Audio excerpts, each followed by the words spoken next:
He boarded the plane with a faint smile on his lips. The first-class ticket sat neatly in his hand, like a reward after years of quiet dedication. But just a few steps after finding his seat, the stares began. Not out of familiarity, but something else, his skin color. They looked at him as if he didn't belong there. They whispered, shook their heads slightly. Some even pressed the call button for the flight attendant.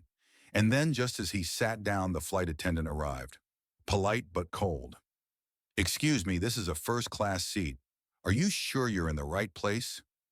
At that moment, he didn't react. He didn't get angry. He didn't argue. He simply pulled out his ticket and held it up, a real ticket, first class, without any mistake. But what no one expected had not yet happened. Just as the plane was about to close its doors, another man stepped out from the cockpit. He was the captain, a white man, tall and strong. He walked directly to the black man, looked him deep in the eye, and then raised his hand in a military salute. No one understood what was happening. A pilot saluting a passenger. A sharp, respectful salute. The entire cabin fell silent. It wasn't until much later that people learned they had just been sitting beside a hero.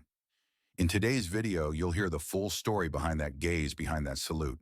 A story not just about racism, but about resilience, dignity, and the way one man responded to prejudice with the most powerful silence. Stay until the end, because maybe you'll begin to see the world through a different lens. He was a middle-aged man, heavy-set but quiet.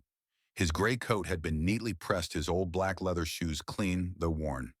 No expensive watch, no designer luggage, nothing particularly flashy. But in his hand was a first-class ticket, and on his face an oddly serene calm. When he entered the first-class cabin, something invisible happened. Eyes began to drift over, then stop.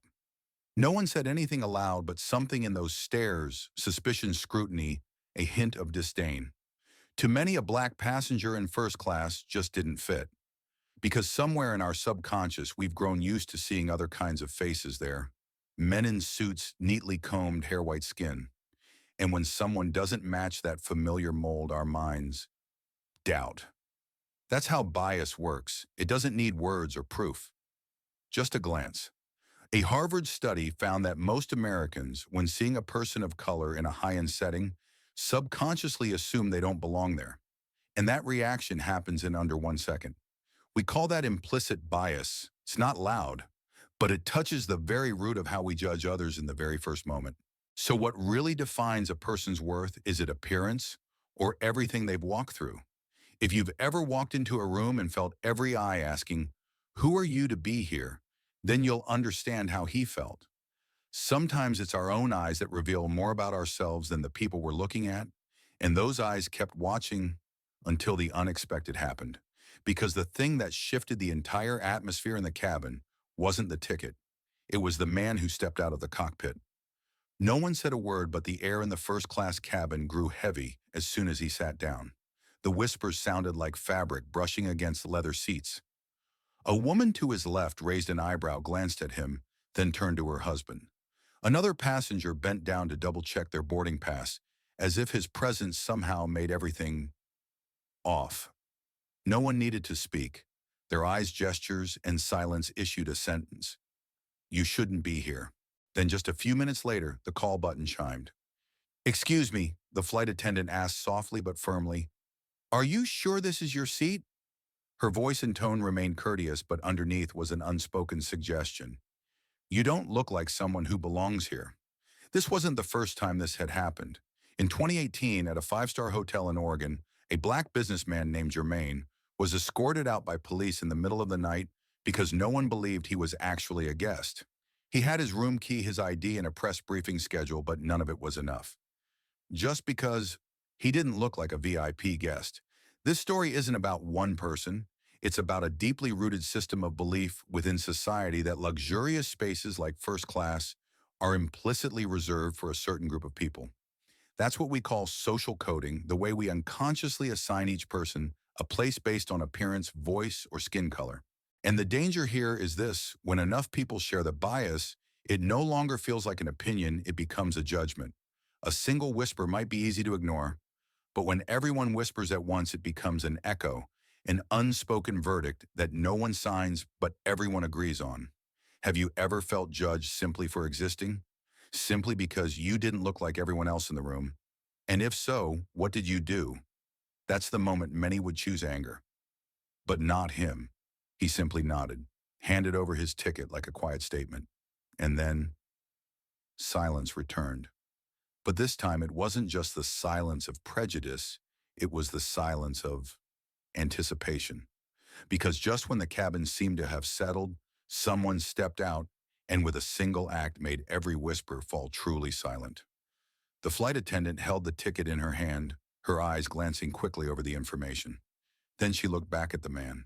A brief moment, but clear, as if she was trying to reconcile something that didn't match between the paper and the person sitting in front of her. "Thank you. Everything's fine," she said, then turned away. But what mattered wasn't her words, it was that moment. Because no one else in first class had their tickets checked. No one was questioned.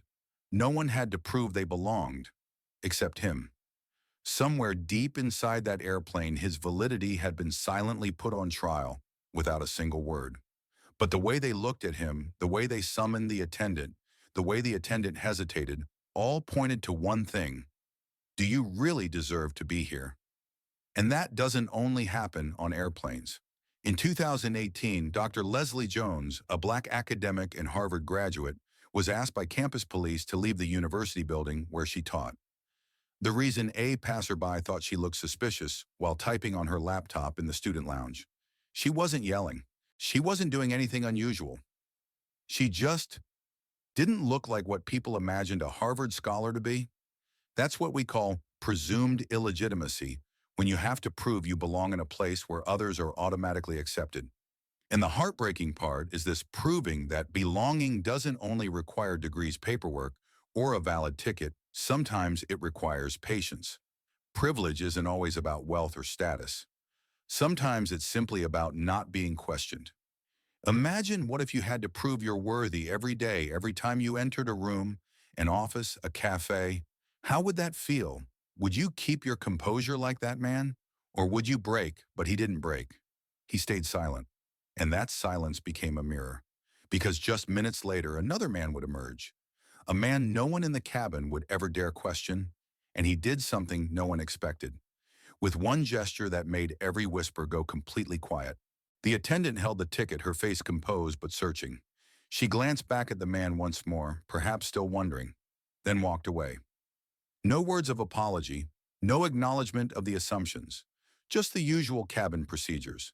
But what lingered wasn't the interaction, it was the fact that no one else had been scrutinized. No one else had to display proof. No one else had to justify their presence. And then came the turning point. The cockpit door opened with a soft click, but in the stillness of the cabin, the sound felt like a sudden gust of wind. A man stepped out. He was the chief pilot, his uniform crisp, his badge gleaming, his posture firm and composed. Every eye turned to him, assuming it was just one final technical check before takeoff. But no, he didn't walk to the control panel. He didn't inspect the aisle. He walked straight toward the black man sitting in seat 1A. And then in front of everyone who had once looked at that man with suspicion, he stood tall, slowly raised his hand to his forehead, and saluted. No words were spoken, but the silence that followed was no longer hesitant. It was awe. It was awakening. In American military culture, a salute is not mere formality. It is a symbol of respect, honor, and recognition. A pilot saluting a passenger rare. A pilot offering a formal salute to a black man in first class was a moment powerful enough to shake the foundations of bias. Why did the pilot do that? Because that man wasn't just a passenger. He was once a high-ranking military officer. In a dangerous campaign in the Middle East, he had saved that very pilot's life during an ambush, sacrificing part of his unit to create an escape path. A story no one on that plane knew, but the pilot had never forgotten. That salute was a thank you, a recognition, a reminder that true worth isn't in skin color or seat number, but in what you've done for others. And from that moment, no one dared look at him the same again. No one owes you an explanation for the road they've traveled, because sometimes what they carry is a whole chapter of history you've never known. How many times have you met someone and based solely on their appearance, judged them to be less than you? If the pilot hadn't come out, if the salute hadn't happened, Everyone might have continued believing he was just out of place in that luxurious space, but now they knew. And so will you, because behind that salute was a life filled with meaning, sacrifice, and truths society often overlooks. His name was Elijah Warren, but in the military records he was known as Captain Elijah, the man who held the line. 25 years ago, Elijah commanded a special operations unit in the United States Marine Corps. During a critical mission in Fallujah, Iraq, his unit was ambushed while escorting a helicopter retreat on board was a young pilot on his first deployment, the same man now standing before him on the plane. In a moment of crisis, when the order to retreat was given, Elijah chose to stay behind with a small group to form a human buffer, shielding the helicopter until it could take off. He lost 3 comrades that day, and he himself was severely injured, losing partial mobility in his left leg, forcing him into medical discharge. He returned in silence. No grand welcome, no medals pinned on him daily, and no one on that flight knew until the pilot recognized his face. Elijah had never spoken about his past, not because he forgot, but because he never needed others to know in order to validate his worth. And that's what made him special. He was an unsung hero, not craving stages or fireworks, just wanting to live true to himself. In America, there are thousands like Elijah Black veterans who served their country only to come home to suspicion, rejection, or being treated as outsiders. One example is the story of Sergeant Charles Johnson, a former combat medic in Afghanistan. Upon returning, he was denied a rental apartment because the landlord didn't want black people in the quiet neighborhood. A man who had saved lives on the battlefield couldn't even find a home. Not everyone who stays silent has nothing to say. Some people live quietly because they've survived things you couldn't imagine. Have you ever wondered, could the people you pass every day, the waiter, the parking attendant, the elderly person on a park bench, have once been heroes in a chapter of history no one recorded? And if you knew that, how would you treat them differently? Elijah didn't need anyone to know who he was. But when the pilot saluted him, that first-class cabin for the first time saw him as he truly was. And that brings us to a deeper truth. Can luxury erase bias? Or is there something even stronger than skin color still deciding who belongs where? Elijah had a first-class ticket. He didn't ask for favors. He didn't receive upgrades. He paid for it with his own money, a portion of his retirement, and veterans' benefits saved over many years. So technically, he belonged in that seat. He belonged in that cabin. But when you're a person of color in a space where most people don't look like you, sometimes money isn't enough to make them forget your skin. This is what sociologists call a racialized class hierarchy, an invisible system where status isn't measured just by wealth, but by cultural fit as society defines it. And in that definition, black people are still often seen as out of place, even when they meet every standard of success. There are countless examples. In 2021, renowned actor Tyler Perry shared how he was initially refused service at a luxury car dealership in California. The salesperson assumed he couldn't afford the vehicle. Only when the manager recognized him as the black billionaire behind the largest film studio in the U.S. did their attitude change. Or take Oprah Winfrey, one of the richest women on earth, who was once refused a chance to try on a handbag in a high-end store in Switzerland. The clerk said, "That bag is very expensive. You shouldn't try it." When the layers of status are peeled away, what do people see first? Your skin. And that's the reality many people of color live with every day. You can buy the plane ticket, the house, the car, the access, but you can't buy the absence of prejudice in someone's eyes. When a society still measures a person's value by the color of their skin before their actions or achievements, then fairness remains an unfulfilled promise. Think about it: if a soldier who once sacrificed for the country is still doubted just because of his skin color, how much is truly enough to belong? Elijah sat there, not once apologizing for his presence. Because he understood his worth didn't depend on others accepting him, it lay in the fact that he no longer needed them to. And that's why when every stare changed after the pilot's salute, Elijah didn't lift his chin with pride. He simply smiled gently, as if to say, "I've always been here. You just never saw me." But that moment didn't just change the way people looked at him. It left behind a deeper lesson about how to answer prejudice, not with outrage, but with dignity. Try to imagine that moment again, but this time you are the one sitting in seat 1A. You walk into the first-class cabin. You've worked tirelessly for decades, overcoming challenges no one knows about to earn that seat. But as soon as you sit down, every eye turns toward you as if you've taken something that was never meant for you. You can feel those eyes through the fabric of your shirt, the way people tilt their heads, whisper, press the call button, as if they all silently agree on one assumption. You don't belong here.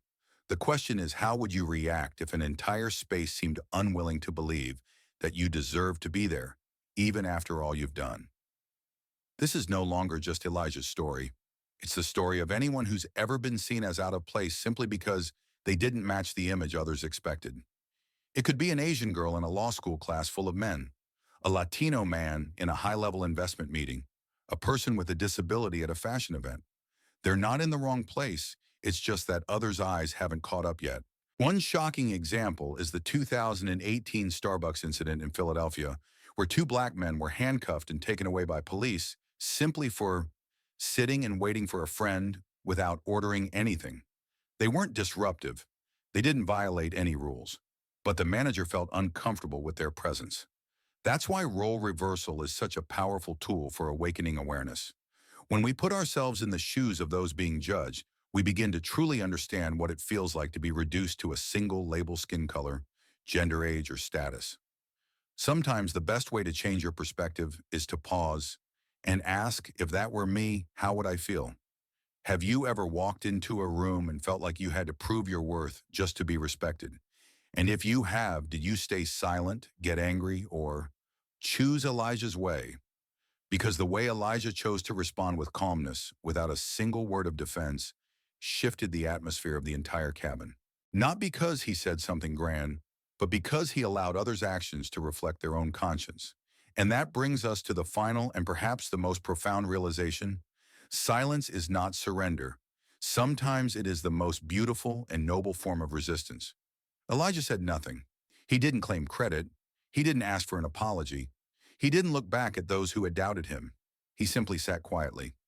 But that silence was more powerful than any rebuttal. In a noisy world where everyone is fighting to be right, where social media rewards explosive reactions, Elijah's silence felt like a quiet, deliberate slap. Because he understood words don't always dismantle prejudice, but dignity can. Dignity is something you can't borrow. It doesn't depend on others' perceptions, and it doesn't need anyone's permission to exist. We've seen this in many quiet, yet resilient figures. Like Rosa Parks, the black woman who refused to give up her bus seat to a white passenger in 1955. She didn't shout. She didn't pound her fists. She simply sat and refused to move. That silent act sparked an entire civil rights movement in America. Just like Elijah, she didn't need to declare that she was worthy. Their calm defiance was the clearest answer of all. Sometimes staying calm in the middle of the storm is the strongest way to assert your identity. Because you don't react to please anyone, you respond to stay true to yourself. Have you ever chosen silence, not because you had nothing to say, but because you knew some things didn't deserve a reply? Have you ever faced an insult and held your gaze steady because you knew anger might cost you your voice, but dignity would keep you whole? Elijah didn't respond with words. He let his life and the pilot's salute speak for him. And that brings us to the final reflection. When the story quiets down, what lingers in the minds of viewers isn't just surprise, but a question: what would I have done if I were the person sitting next to him that day? Let's move now to the final part of the story, where that question turns into action, and together we reflect: how can we make the world see with less bias? And more salutes like the one the pilot gave Elijah's story didn't end when the plane took off. In fact, the moment the pilot saluted him was only the beginning of something far more important in awakening. Because somewhere out there, thousands of people like Elijah still walk among us, carrying silent pasts, having lived sacrificed and endured more than most, yet still being seen through eyes of doubt simply because of one thing they cannot change: their skin color, their background, or their silence. And sometimes the only thing they need from this world isn't praise or admiration, but something much simpler: respect. What we must remember is this: prejudice isn't always born from hatred. It often comes from ignorance or the comfort of unchallenged habits. So what can we do? Perhaps the first step is to look inward. Ask yourself, have I ever judged someone based solely on their appearance? Have I ever stayed silent in the face of injustice because it didn't involve me? Big changes begin with small actions, a less judgmental glance, a question asked with curiosity instead of assumption, a kind greeting to someone unfamiliar. You don't need to do something grand to make this world better. Sometimes it's enough, not to make it worse with silence, with judgment, or with indifference. A beautiful example is the Not in Our Town campaign, which started in a small town in Montana. Their white residents stood together to protect Jewish families and people of color who were being threatened by hate groups. None of them were direct victims, but they chose not to be bystanders. You don't need to be the target to speak up for justice. You just need to be human. And if you ever find yourself on life's journey sitting beside someone being silently judged, remember this: they may be someone who once saved a life or an entire generation. Elijah's story ended with a salute, but for us it can begin anew with a different gaze, a deeper understanding, and a small act carrying great meaning. And if this video has made you pause, made your heart soften even just a little, then share it. Because somewhere out there, someone may soon walk into a first-class cabin, and this time they deserve to be welcomed as they truly are. Thank you for listening. And remember, sometimes the hero sitting next to you doesn't look like anyone you've ever imagined. If this story touched you, leave a comment. Share your thoughts or simply a word of gratitude for people like Elijah who live in quiet strength. And if you believe this world needs more kindness and fewer assumptions, hit like, subscribe, and share this video with someone you care about. Because even a single click can be a salute someone out there is waiting for. Thank you for listening and for seeing more deeply. See you in the next story.